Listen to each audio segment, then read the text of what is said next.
La palabra del Señor esta tarde en el Salmo capítulo número 14. Vamos a leer Salmo capítulo número 14. Vamos a leer esta tarde. Cuando usted lo tenga, da un fuerte amén. Dice la palabra del Señor: dice el necio en su corazón, no hay Dios. Se han corrompido, hacen obras abominables. No hay quien haga el bien. Jehová miró desde los cielos sobre los hijos de los hombres para ver si había algún entendido que buscara a Dios. Todos se desviaron, a una se han corrompido. No hay quien haga lo bueno, no hay ni siquiera uno. No tienen discernimiento todos los que hacen iniquidad, que devoran a mi pueblo como si comiesen pan, y a Jehová no invocan. Ellos temblaron de espanto, porque Dios está con la generación de los justos. Del consejo del pobre se han burlado, pero Jehová es su esperanza. Oh, que de Sión saliera la salvación de Israel. Cuando Jehová hiciere volver a los cautivos de su pueblo, se gozará Jacob y se alegrará Israel. Gloria a Dios. Pueden tomar sus asientos, hermanos. Acá el Salmo, hermanos, nos desarrolla un personaje. Y el personaje que desarrolla en este capítulo número 14 es ese personaje del necio. Y lo enumera y lo describe la forma como actúa el necio, sus actitudes, su conducta. Y dentro de otro elemento que desarrolla también este Salmo, capítulo número 14, es referente a la corrupción del hombre. Entonces hace dos descripciones. Una, la forma como se conduce el necio, y la otra referente acerca de la degradación del hombre o la corrupción del ser humano. Ahora, para poder entender este capítulo número 14, es necesario hacer como un panorama de la condición del ser humano. Por ejemplo, en el capítulo número 3 o 4, si no estoy mal, del libro de Génesis, ahí en ese capítulo, cuando vemos cómo en ese inicio, cómo se establecieron el reglamento, las condiciones, para que lo podamos entender, para que el ser humano pudiera sostenerse y ser estable. Entonces, dentro de las condiciones que el Señor le pone a ese ser humano inicial, o al ser humano en general, es que tenía que estar regido, tenía que estar bajo un límite, para que lo entendamos, bajo ciertos parámetros y bajo ciertos límites. Dentro de los límites que el Señor le había establecido al ser humano era, y usted recordará, muy conocido por todos nosotros, primeramente que no debería de comer de cierto árbol. Le había establecido otros límites, también le había dado atribuciones, y de dentro de todas ellas, toda vez y cuando el ser humano no se extralimitara de ello, el ser humano podía gozar, hacer uso y goce de aquel escenario que el Señor le había creado para que él disfrutara, el ser humano. Pero es a partir de este escenario en donde el ser humano, por ejemplo, es muy bueno aclarar que, por ejemplo, en este escenario inicial no existían las enfermedades, las enfermedades no existían, no existía la muerte para ese otro elemento. El ser humano, inicial, había sido programado en una eternidad en este paraíso. O sea que podríamos decir y podríamos jugar con los pensamientos que si Adán y Eva no hubieran fallado, los seres humanos lleváramos un promedio de 7,000 o 8,000 años dentro del jardín del Edén.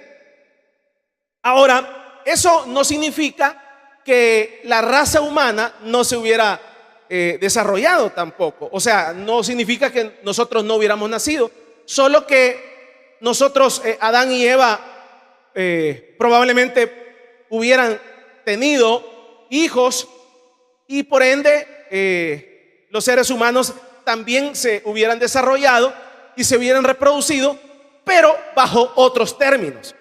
Pero es a partir de esta condición en el cual el ser humano queda en una situación difícil. Para que lo podamos entender, algunos analistas de la Biblia, comentaristas de la Biblia, lo ejemplifican y dice que es como cuando una persona es condenada. Entonces, como cuando a una persona se le trazan los límites en la ley, en la cual se establece que no debe de salirse de esos límites, porque al salirse de esos límites habrá un castigo y habrá una consecuencia. Entonces el ser humano tenía esos límites, no podía salirse, y al salirse, entonces ahí vemos a ese Dios, vemos ya la cara de un Dios, ya no un Dios, vemos la faceta de un Dios juez, para que lo podamos entender. Esa faceta de Dios juez.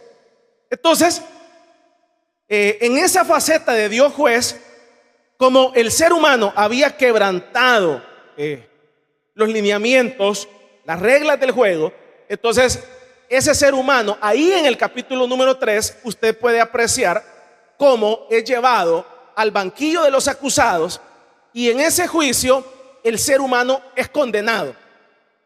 Y es condenado por Dios. Ahí Dios hace la función de juez. Entonces alguien dirá, pero ¿cómo es eso que Dios es nuestro Padre? Dios es ese juez también. Dios es ese abogado también. Entonces en la Biblia se establecen muchos escenarios en donde el mismo personaje va cambiando de figura. Para que lo podamos entender, eso también opera en la vida práctica. El mismo, en el escenario de la vida real, el mismo personaje también tiene múltiples funciones. Por ejemplo, ese juez es un abogado, y media vez esté sentado en esa silla, va a cumplir una función. Y también ese mismo personaje puede cumplir la función de fiscal. Y la misma persona puede cumplir la función de defensor. O sea que tiene 3 facetas. Entonces ahí usted puede apreciar que en esa faceta del capítulo número 3 del libro de Génesis, vemos que el Señor específicamente no está en la función de abogado, sino que está en la función de juez, emitiendo una resolución sobre el ser humano. Y esa resolución, cuando usted la analiza, es una resolución como se dice, pesada, una resolución amplia, y es una resolución que realmente empieza a surtir efecto desde ese momento para el ser humano. Entonces es a partir de ese escenario que el ser humano cae en una degradación. Es a partir de ese momento que el ser humano inician las enfermedades, empieza. Por eso se dice un dicho que cuando nosotros nacemos, no nacemos, sino que a partir de que nosotros nacemos, a partir de ese día nosotros empezamos a morir. Y el día que nosotros morimos, terminamos de morir. O sea, ¿y por qué sucede eso? Porque ya el ser humano, bajo el escenario de esa sentencia inicial, entonces continuamente y a diario está muriendo hasta que nos sepultan. Pero alguien podría decir, el día que nos sepulten, entonces se acaba todo. Ya ahí se muere, ya no hay otra vida. El problema es que el ser humano, cuando fue creado a la imagen y semejanza de Dios. Y tiene tres esencias el ser humano: cuerpo, alma y espíritu. Entonces el problema es que en ese capítulo número 3, cada uno de estos elementos que componen el cuerpo humano tiene la sentencia que se establece en ese capítulo número 3, tiene diferentes consecuencias. Entonces, por ejemplo, la consecuencia sobre el cuerpo que tiene en esa sentencia es que el cuerpo iba a regresar al polvo. O sea que el cuerpo antes no regresaba al polvo. Por eso le digo que no existía la muerte. Entonces ya en ese capítulo número 3, la sentencia, para que lo entendamos, el castigo, la consecuencia sobre el cuerpo es de que debe de regresar al polvo. Y entonces es triste ver ese polvo, esa persona, empezar a degradarse, empezar a ver cómo ese ser humano empieza a degradarse cuando la persona muere. Yo recuerdo de que llevé una materia, y en esa materia de medicina forense nos pasaron todas las etapas que se viven después de que la persona muere. Y entonces ahí me recuerdo de una etapa que le llamaban el marmoleo. Dice que por eso es que los médicos forenses habitualmente logran como definir a los cuantos días la persona ha muerto, a los cuantas horas y todo, porque es el mismo patrón. Entonces hay una etapa en donde el cuerpo empieza a marmolearse. Es como que usted vea un mármol y empieza como a verse como un mármol todo el cuerpo, y así sucesivamente hasta que se deshace en la caja y se convierte en polvo. Entonces esa es la consecuencia sobre el cuerpo. Pero cuando usted lee el capítulo número 3 del libro de Génesis, hay una consecuencia sobre el alma, que es el otro elemento del cuerpo.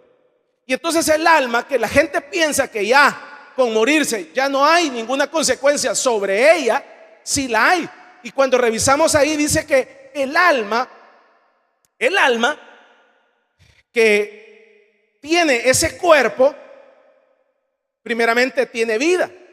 Y al tener vida, esa alma, dice en la palabra del Señor, que esa alma literalmente se enrumba en dos caminos: en el camino de la vida y en el camino de la muerte.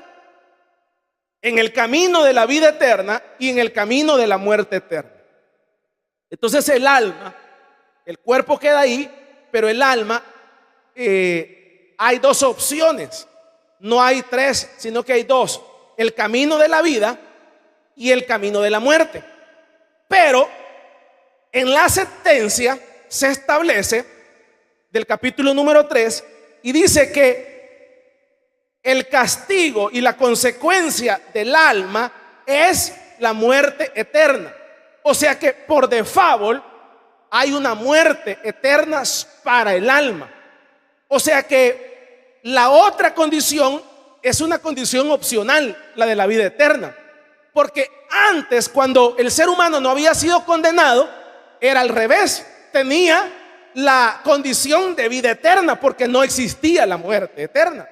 Pero ahora, entonces, la persona, literalmente, aunque haya sido una persona muy buena persona, muy buena gente, y aunque la persona se haya comportado muy bien en la tierra, pero como la consecuencia y la sentencia dice que es la muerte eterna, entonces la persona empieza a degradarse y convertirse en polvo, y el alma empieza un camino que es el camino de la muerte eterna.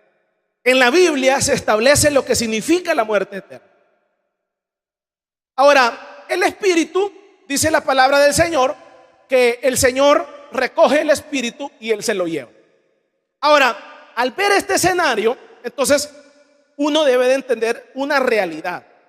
Y la realidad es la que establece el capítulo número 14 del libro del Salmo. Entonces uno debe darse cuenta que el ser humano está en esta condición que le estoy diciendo, y no solamente está en esta condición, sino que hay algo en el interior del ser humano que está mal. Y no solamente que está mal, sino que está condenado. Entonces, cuando uno entiende esta verdad y es consciente de esta realidad, entonces, mire, hay ciertas cosas que uno las hace, como se dice, por ignorancia. A veces uno hace algunas cosas por ignorancia y le caen ciertos golpes por ignorancia. Pero la situación del ser humano no es una condición de ignorancia, sino que el ser humano debe de entender, y debemos de entender, que nosotros primeramente estamos condenados. Estamos condenados desde que nacimos. Entonces, ¿eso qué significa? Cuando uno entiende el manual de la vida, que es la Biblia, y estudia la Biblia, se da cuenta de que el ser humano está condenado, muerto en sus delitos y pecados, corrupción total. Entonces, ¿eso qué es lo que significa? Eso lo que significa es que cada ser humano es un enfermo. Es un enfermo. Yo le hablaba con una persona y le decía, y le explicaba de esta forma el evangelio del Señor. Es que mira, le digo, tú, en tu caso, le digo, tenés que entender que uno es un enfermo. Es que dice alguien, mire, es que yo nunca he pecado, puede decir alguien. Pero como el problema de esto es que este mal se nos transmitió por la sangre. Para que usted lo entienda, eso es como las personas que son portadores del VIH-Sida entenderán esta realidad. Y entonces las personas que adquirieron este virus, se les restringe el poder tener hijos. Y una de las razones por las cuales se les restringe es porque este virus pasa por la sangre. Y entonces las probabilidades de que el hijo salga contaminado del SIDA son del 99.9%. Entonces, ahí usted puede como entender cómo es el pecado. Probablemente usted sea una persona que, digámoslo entre comillas, nunca ha pecado, pero aunque nunca haya cometido el pecado, ya venía en la sangre. O sea que ya no lo pasaron, aunque nosotros no lo hayamos pedido. Entonces el problema de que nosotros estemos contaminados con esta situación y con este elemento es de que nos aplica esa sentencia que se estableció en el capítulo número 3. Entonces por eso es que uno dice, mire, uno a medida que va pasando el tiempo se va dando cuenta de una realidad, y de la realidad que uno se va dando cuenta es de que uno es un monstruo. Es un monstruo, literalmente. Entonces le digo yo a este conocido y le digo, mira, uno tiene que darse cuenta que uno es un monstruo. Si uno no tiene límites, se vuelve un monstruo. Entonces, ¿qué es lo que significa eso? O sea, lo que significa eso es de que, por ejemplo, alguien que tiene su familia, que tiene 3 años, 5 años, 10 años, ¿usted cree que esa persona adrede quiere destruir a sus hijos, quiere destruir a su esposa?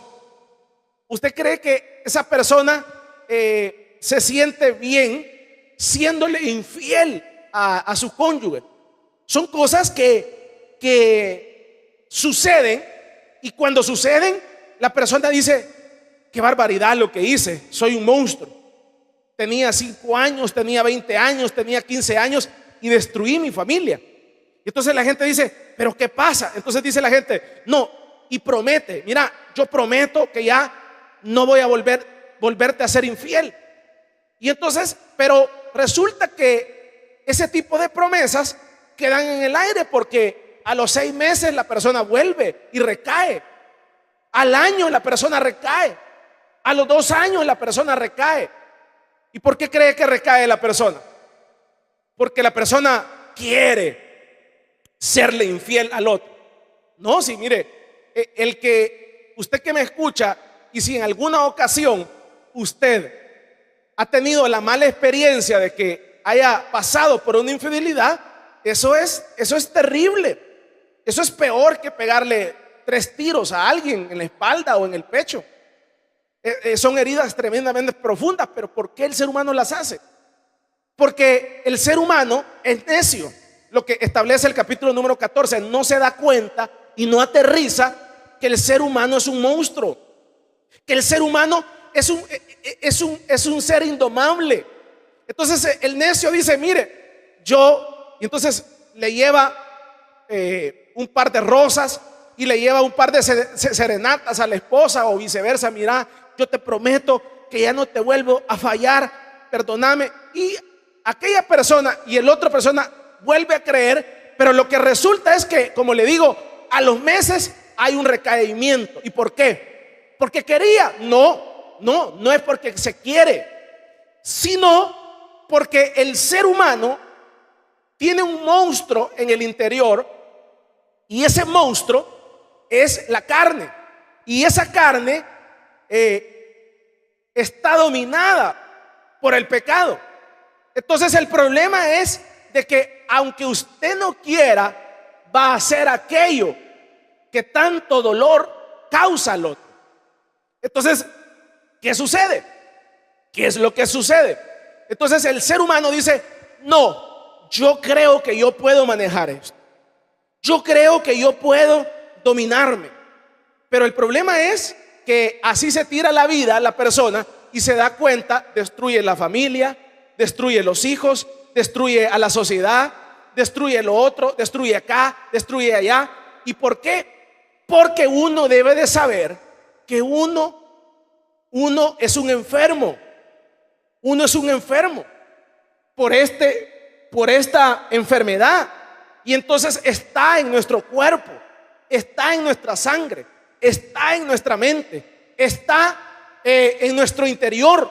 Entonces la Biblia establece y dice que uno debe de saber de esta condición del ser humano. Usted no puede obviar, uno no puede obviar esta condición, y debe de saber de que nosotros sin freno vamos a convertirnos en un monstruo.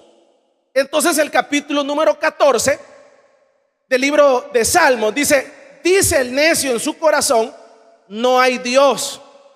Se han corrompido, hacen obras abominables, no hay quien haga el bien. Entonces acá establece que hay un tipo de personas que son los necios, y los necios dicen, todos hacen mal, todos son infieles, todos esto, entonces se echan en la cama a todos. Pero hay una diferencia entre necio y tonto. Por ejemplo, a veces uno dice, este es un tonto. El tonto es el que no sabe, no tiene el conocimiento y hace aquello. Pero el necio es el que tiene el conocimiento y lo hace. Esa es la diferencia. Entonces, el ser humano, mire, si uno rapidito se da cuenta, uno rapidito se da cuenta de nuestro mal actuar. Cuando usted le grita a otra persona, cuando usted le falta el respeto a la otra persona, y uno dice, qué loco soy, dice, le grité a esta persona, le pité, hice esto, qué loco soy. Y entonces uno se va dando cuenta que uno necesita un freno. Entonces yo le decía a este conocido y le digo, mira, entonces uno debe darse cuenta que vos solo no vas a poder terminar con 20 años de matrimonio, con 30 años de matrimonio, no vas a poder. Entonces el Señor ya lo estableció en su palabra y nos da la medicina. Y le digo yo, la medicina es el evangelio del Señor, es la Biblia, es la palabra de Dios, es la congregación. Entonces le digo yo, cuando uno entiende esta verdad, que uno es un enfermo que necesita tomarse la pastilla mañana, tarde y noche. Entonces le digo yo a él, mira, entonces cuando uno entiende esta verdad, no necesita ni que le paguen bus, no necesita que lo anden rogando, no necesita que le digan, mire, va a querer, no necesita que le digan, mire hermano, va a ir ahora. Uno estando consciente de esta realidad, uno mismo busca la medicina que es el evangelio. Vamos a darle un fuerte aplauso pues al Señor. Entonces, por eso es que se ve como un monstruo. Eso se ve como fuera de orden. El que el pastor venga y le diga, mire, ¿por qué no vino? A veces se llega a esos extremos porque como en la idea de fuérzalos a entrar, Señor, en la idea de querer el bien del otro, pero no es esa la regla. Eso es. Me comenta un hermano y me dice que él es servidor de la iglesia, o era servidor, y me contó esta experiencia y me dice, mira hermano lo que me pasó. Termino de servir y me llama la otra vez. Y mire, con el uniforme me voy directito a la casa de ella. Y ahí en la casa de ella ya estábamos desnudos. Y entonces ya desnudo me dice, yo solo le pedía misericordia a Dios. Y dice que le decía a la otra persona, mira, ya sabes que nos vamos a ir al infierno por esto que estamos haciendo. Y entonces la otra persona dice que se frenó. Y así desnudo se volvieron a poner la ropa y se fue.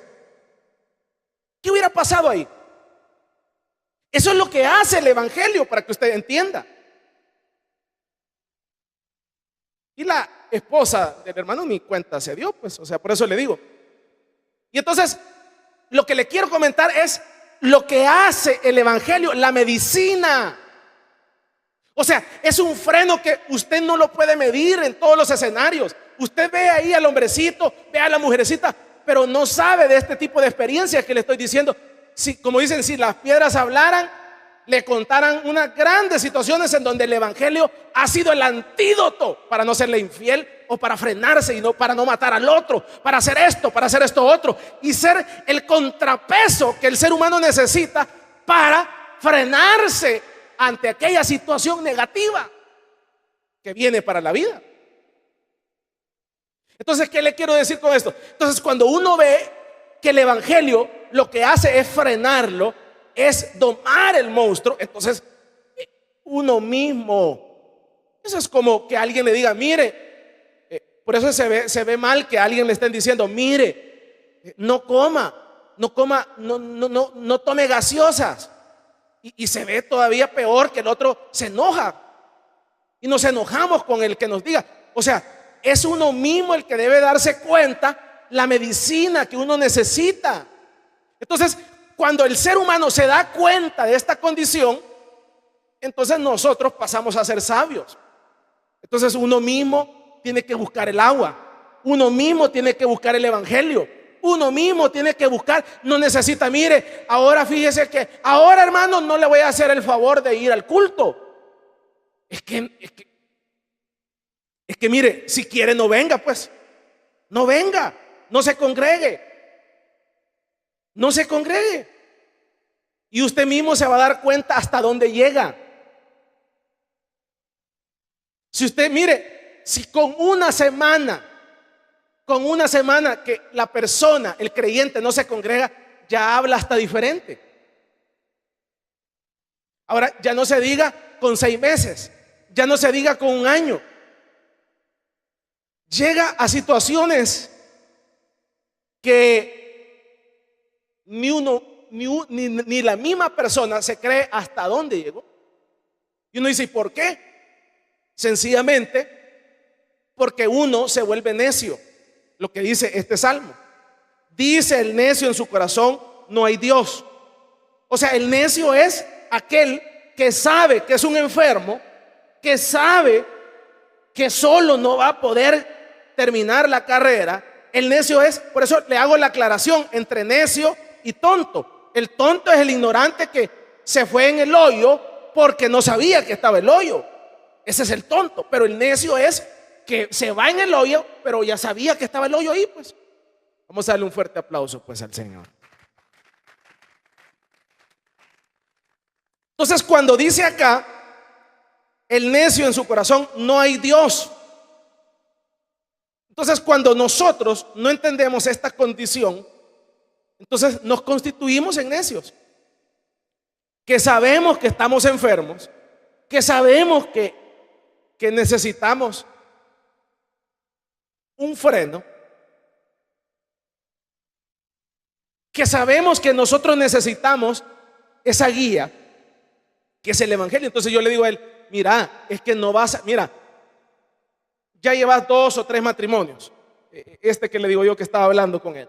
Entonces vos ahorita le has jurado a ella que le vas a ser fiel, que no le vas a fallar, que a pesar de lo que pase te vas a mantener. Sí, esas son las palabras, pero ya en el hecho va a pasar todo lo contrario, porque este cuerpo, si no se toma la medicina, que es el evangelio, las palabras se las va a llevar el viento.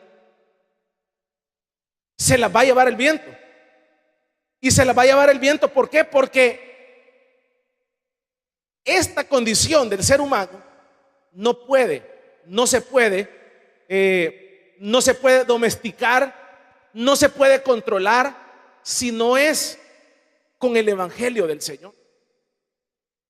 Ahora, dice acá el versículo número 14 y dice el necio en su corazón, no hay Dios. Se han corrompido, hacen obras abominables, no hay quien haga el bien. Entonces el necio dice, mire, si todos obran mal, si aquí no hay nadie que pueda decir de tirar una piedra porque todos le han fallado. Sí, es cierto, han fallado todos los necios. Y entonces le digo yo a esta persona, entonces, pero esto no es una emoción, pues. O sea, esto no es como una emoción.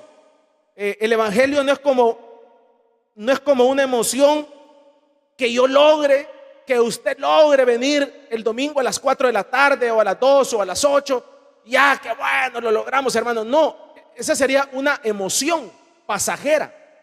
Y el evangelio no es una emoción pasajera. O sea, ¿en qué sentido? Lo que menciona acá, sino que es una cosa que uno debe darse cuenta de que continuamente. Por eso es que usted ve hermanos que tienen 30 años en el evangelio, o 20 años o 10 años, que como que a uno a veces se le puede ir el chip y uno dice, como ya tengo 5 años, como ya tengo 10 años, ya este mal lo tengo superado. Puede decir alguien. Y es ahí en donde lo triste que usted ve pastores con grandes congregaciones, con 10 años, con 20, derrumbarse. Hermanos, diáconos, hermanos, derrumbarse al suelo por una razón, porque creyeron que el tiempo iba a hacer un efecto en ellos.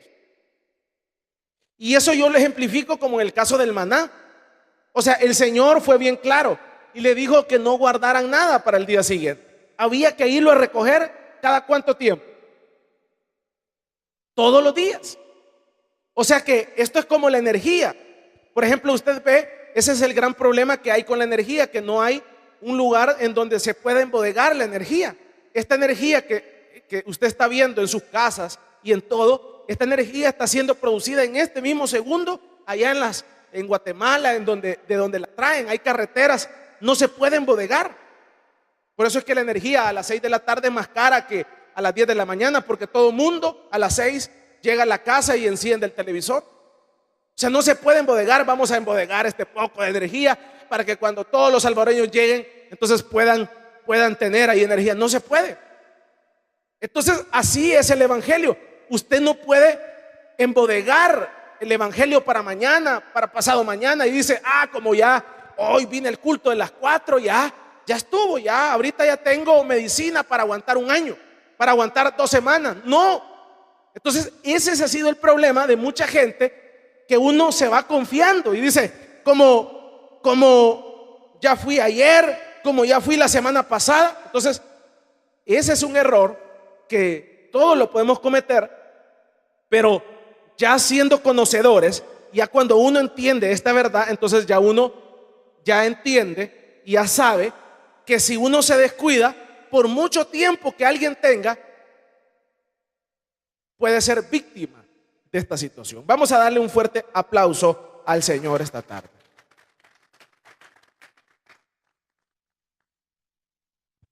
Dice el versículo número 2, ayúdeme a leer: Jehová miró desde los cielos sobre los hijos de los hombres para ver si había algún entendido que buscara a Dios. Todos se desviaron, a una se han corrompido, no hay quien haga lo bueno, no hay ni siquiera uno. Váyase al libro de Romanos 3:10 y con esto vamos terminando. Romanos 3:10 dice: ¿qué pues somos nosotros mejores que ellos? En ninguna manera, pues ya hemos acusado a judíos y a gentiles que todos están bajo pecado. ¿Cómo está escrito?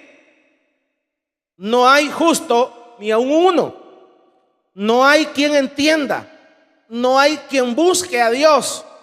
Todos se desviaron, a una se hicieron inútiles, no hay quien haga lo bueno, no hay ni siquiera uno. Sepulcro abierto es su garganta, con su lengua engañan, veneno de áspides hay debajo de sus labios, su boca está llena de maldición y de amargura, sus pies se apresuran para derramar sangre, quebranto y desventura hay en sus caminos, y no conocieron camino de paz. No hay temor de Dios delante de sus ojos. O sea, para que usted entienda esta realidad, es que realmente no hay ni tan siquiera una persona que pueda decir que no está contaminada con este virus. Yo siempre, en algunas ocasiones, lo he ejemplificado. Por ejemplo, alguien dice, me voy a una isla, y usted se puede ir a una isla, pero en esa isla puede haber que no haya nadie. Pero aunque no haya nadie, de su propio corazón, de ahí del interior, le van a surgir las maldiciones. De ahí del interior le van a surgir los homicidios. De ahí del interior usted va a empezar a matar al otro con su odio. De ahí del interior usted va a empezar a codiciar lo que no tiene que codiciar. De ahí del interior, o sea que alguien puede decir, mire, no me llevo con nadie. No es esa la solución. La solución es entender, no ser necio, entender de que nosotros necesitamos la pastilla del evangelio, la medicina del evangelio, mañana, tarde y noche. O sea, uno no puede obviar esta realidad. Por ejemplo, los jóvenes que en algún momento de su vida empezaron a llevar una vida promiscua, o sea, a empezar a tener relaciones sexuales. Cuando una persona empieza a tener relaciones sexuales, sea joven, en ese inicio, yo lo he ejemplificado así: es mejor, eso es mejor no haber probado eso. Esa es como una droga que era mejor no haberla probado, porque es adictiva, porque causa placer, esto y otro, todo lo que usted quiera agregarle. Entonces el joven que le ha fallado al Señor, era cristiano, probablemente le falló al Señor, inició una vida de libertinaje. Entonces muchos de ellos vienen al evangelio y regresan al evangelio, y vemos que se congregan aquí en la iglesia. Pero lo lastimoso es que en su mayoría, algunos solo aguantan 6 meses, 3 meses, algunos un par de semanas, otros un par de años, y vuelven al vómito y vuelven a la vida promiscua. ¿Y por qué se da eso? ¿Por qué cree usted que se da eso? Eso se da porque se olvidaron de esto que le estoy diciendo. Fueron necios. Fueron necios. Fueron necios. O sea que el que ya probó ese tipo de droga, para que lo ejemplifiquemos así, la única forma que establece la Biblia para no pecar es que se case uno lo más pronto posible, para que esa persona no ande haciendo estragos. Esa es una solución que da la Biblia. Pero como el problema es que no quieren responsabilidades, no quieren tener hijos, no quieren tener hacerse cargo de alguna esposa y mantenerla, entonces empiezan a andar para arriba y para abajo.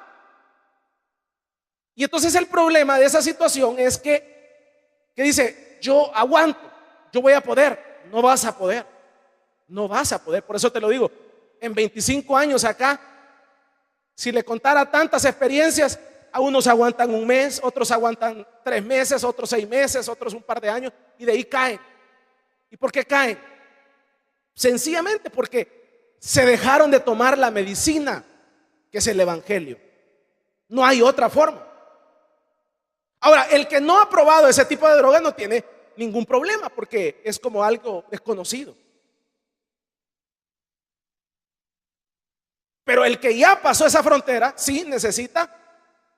Usted ha escuchado al pastor que dice que a puro ayuno, a pura oración continua, logró mantenerse. Pero usted ve y dice: no, yo voy a aguantar. Pero usted, que allá a los 15 días aparece, que allá al mes, que fíjese que ahora ya no quiero servir, mire, fíjese que ahora no me pusieron. No sé si me estoy dando a entender. Es que esto no es que si te pusieron. Cuando ya alguien pasó el límite, no importa que no lo pongan a servir, él agarra la escoba y pone a barrer, porque él sabe que el día que se descuide, regresa al vómito, regresa. Y mire, son carcajadas que Satanás se tira. Mire, si Satanás está esperando que uno se trague las palabras. Cuando usted pasó y dijo: mire, yo voy a ser fiel, Señor, Satanás está esperando para matarse de la risa de nosotros. Entonces, ¿qué debe de hacer uno? Entender. Entonces, por eso es que a mí me da risa aquellos hermanos que han criticado por años al pastor. Algunos hermanos han criticado al pastor por su disciplina de búsqueda. Por ejemplo, recuerdo que cuando iniciamos la iglesia, se nos sugirió hacer un culto el domingo. Y entonces, cuando abrimos 2 cultos, muchos hermanos se fueron. Cuando abrimos 3 cultos, peor. Y cuando abrimos 4 cultos fue peor, como: ¿para qué si la gente no llega? ¿Para qué? Para la gente, las sillas vacías. ¿para qué? Y después cuando hacíamos cultos especiales, la gente resultaba con no venir y como que con eso afectaban al pastor o a la iglesia. Es que eso da risa cuando uno no entiende y es necio y entiende esto. O sea, si no vengas pues a la vigilia, no vengas a los cultos, el problema es que el pecado te va a envolver tanto que después va a ser un lazo interno que no vas a hallar cómo salirse, ya no se puede. Yo le he ejemplificado de un señor que es evangélico y tiene mucho dinero y me dice: mira, Jorgito, me dice, si yo me crecí en el evangelio, pero mira, me dice, Satanás, me dice, me tiene tan atado, yo a todas, me dice, las mantengo. A todas las mujeres que tengo, una la tengo con apartamento, otra con los hijos en la británica, a esta los tengo con los hijos en la americana, a esta, yo voy a dormir, este mes estoy en un lado, el otro mes me voy para el otro lado. Ellas no tienen por qué quejarse, yo a todas las mantengo. Pero mira, yo en mi interior, me dice él, me dice en buen salvadoreño, esto es perro, estas ataduras, me dice. Tener hijos chiquitos, mantenerlas a todas, tener la plata para tener todo, y saber que uno tiene que decirle ya no a esto. Me dice, estoy atrapado y estoy consciente que directito voy a ir a caer a la condenación. Me dice, pero ¿cómo hago? Entonces Satanás hace unos enlaces que uno dice que ya hay situaciones en donde literalmente la persona ya no puede liberarse. ¿Y sabe por qué no se puede liberar la persona? No es porque Dios no tiene misericordia, sino que ¿sabe por qué? Porque esa persona fue creyente. Este que le estoy hablando fue un creyente. Ese que volvió a caer fue un creyente. Es un creyente. Y entonces el Señor le molestan los necios, pues, para que lo entiendan. El Señor le molesta que uno sabe que viene de la droga, uno sabe que viene del pecado y la gente no busca. Mire, o sea,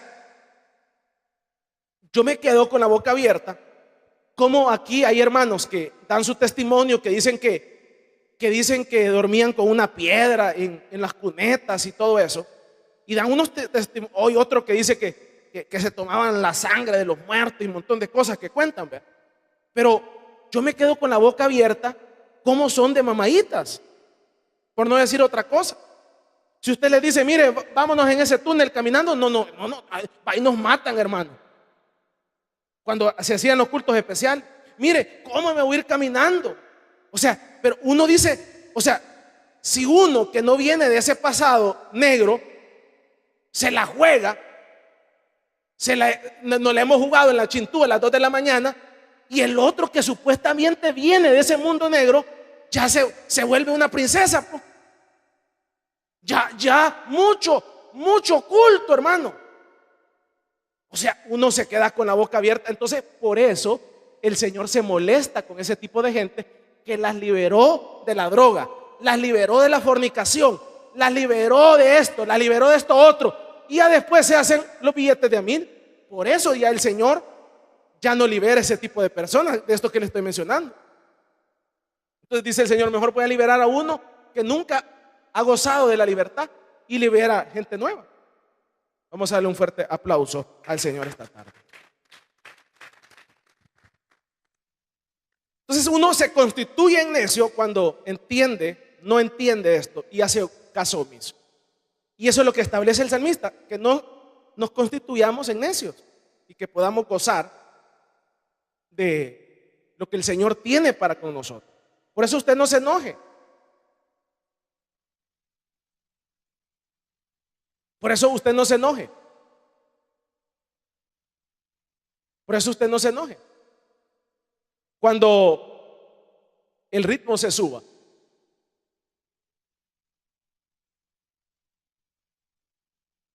Por ejemplo, hay un hermano pastor, muy apreciado nuestro. Mi hermano ha hecho un cuartel de la iglesia. Y a todos esos que andaban loqueando antes, ahí los tiene las 24 horas. Pero Es que esa es la medicina que necesita. Si usted ha andado bloqueando, matando, ¿usted cree que le va a aguantar estos 10 minutos que ha venido? Usted necesita quedarse aquí, a dormir aquí. ¿Y usted por qué no se queda, pastor? No, yo no, porque yo no vengo de ahí. ¿Qué le quiero decir con eso? La medicina es distinta, pues. No se me dio a entender. Porque el problema de ese pues, es como el pastor general no se queda, entonces yo no me quedo. No, pues sí, es que la medicina es distinta, la suya es distinta a la mía. No puede generalizar, porque el otro no se queda, yo no me voy a quedar. No, porque el otro no lo hace, yo no. Uno sabe del mal que padece, entonces como a medida que uno sabe el mal que padece, entonces así es la inyección que uno se pone. Entonces esa es la verdad. Entonces la gente dice, no, yo ya vine y cree que con eso es suficiente. Por eso es que le digo, es una gran bendición. Por ejemplo, hay hermanos aquí que se tiran los 4 cultos. ¿Por qué? No me pregunte, ellos saben. La medicina, que el problema que andan. Yo me recuerdo de algunos hermanos cuando se hacían los cultos, las vigilias, y venían a las 8 de la mañana el culto especial, se quedaban, ahí se quedaban durmiendo y a las 8 ahí estaban otra vez. ¿Por qué? Cada quien sabe la medicina que necesita y el mal que tiene. Denle un fuerte aplauso pues al Señor. Cierre sus ojos y póngase en pie esta noche. Gracias, Señor. Gracias, bendito Dios.